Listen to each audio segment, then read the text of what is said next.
what the mainstream media was afraid to tell you about the news this week. This week, while the mainstream media was obsessing over Taylor Swift's politically woke documentary, here are the things that happened that really matter. CNN's Don Lemon brutally mocked Trump voters, cracking up when his never-Trumper guest called Trump voters dumb and uneducated hillbilly rubes. And then, when Don Lemon was called out for insulting, demeaning, and mocking Trump voters, Lemon insulted us again by pretending that we misunderstood his fit of laughter. But did the mainstream media report on this? Did Lemon's CNN colleagues scold Lemon for his disrespect, his lack of tolerance for people who don't think like him and don't talk like him? Nope, the mainstream media didn't say a word, probably because they agree with Lemon. A newly resurfaced video of John Bolton from August of 2019 shows Bolton talking about the now infamous phone call between Presidents Trump and Zelensky, and saying that phone call was warm and cordial. Then Bolton said keeping Ukraine free of corruption is a high priority for the United States.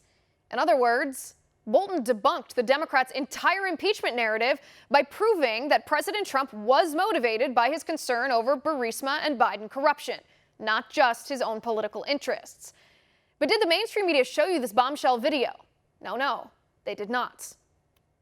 President Trump's Keep America Great rally in New Jersey was a resounding success, and 26.3% of rally attendees were Democrats.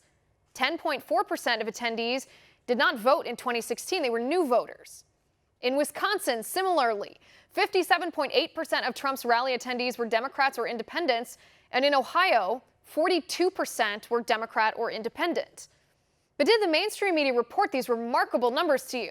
No. The mainstream media instead pretends that President Trump plays only to his base. Senator Bernie Sanders admits he does not know how much his Medicare For All plan will cost. He was asked this question directly, and he answered, "It's impossible to predict." So in other words, Bernie not only wants us to pay for this monstrosity, he wants us to write him a blank check for it. Did the mainstream media report on this? To their credit, yes, the mainstream media conducted this interview, but then, given Bernie Sanders' answers, the mainstream media went quiet. The Fifth Circuit Court of Appeals rejects transgender pronouns, thanks to a Trump-appointed judge named Kyle Duncan. The defendant, born a biological male, wanted to force the judges and everybody involved in the proceedings to call him a girl and use female pronouns. And the judge says, nope, there's no reason we should have to do that. Judge Duncan continued to call the defendant he and him. But did the mainstream media report on the legacy of Trump judicial appointments preventing the radical left from imposing their agenda on us? Of course not. The mainstream media doesn't care to report any of that to you, so we will.